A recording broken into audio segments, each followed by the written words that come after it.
बहुत समय पहले की बात है। धरती पर पाप बढ़ रहा था।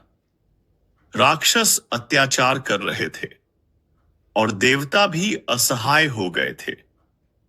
सबसे भयावह था महिषासुर, एक असुर जिसने ब्रह्मा जी से वरदान लिया था कि कोई पुरुष उसे नहीं मार सकता। वरदान पाकर वह अहंकारी हो गया, स्वर्ग पर आक्रमण कर दिया। देवता पराजित हुए, धरती पर दुख, भय और अंधकार छा गया। देवताओं ने ब्रह्मा, विष्णु और महेश से प्रार्थना की। तब तीनों की शक्तियां एकत्र हुईं और एक दिव्य तेज पुंज से जन्म हुआ मां दुर्गा का। मां दुर्गा का स्वरूप अद्भुत था।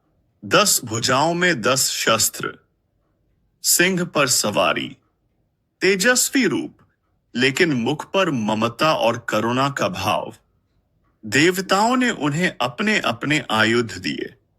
मां दुर्गा तैयार थीं पाप के विनाश के लिए। जब महिषासुर ने देखा कि एक स्त्री उससे युद्ध करने आई है, तो वह हंसा। एक स्त्री मुझे क्या हराएगी, उसने घमंड से कहा। लेकिन मां दुर्गा ने कहा, तूने नारी शक्ति को कमजोर समझा, अब यही शक्ति तेरा अंत करेगी। युद्ध 9 दिनों तक चला। मां दुर्गा ने शेर पर सवार होकर असंख्य रूपों में असुरों का संहार किया। अंत में महिषासुर को भी पराजित कर उसका वध किया। जब युद्ध समाप्त हुआ, मां दुर्गा के नेत्रों से आंसू बहने लगे। देवताओं ने पूछा, मां, आपने विजय प्राप्त की, फिर भी आप रो रही हैं? मां ने कहा, ये आंसू विजय के नहीं हैं, ये उस नरसंहार और अंधकार के हैं जो इस संसार में फैला था।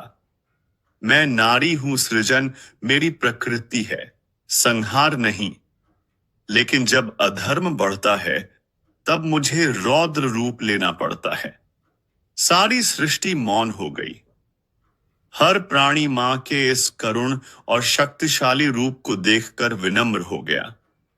अंत में मां दुर्गा ने जाते जाते कहा, जब जब अधर्म बढ़ेगा, मैं लौटूंगी। हर नारी में मेरी शक्ति है,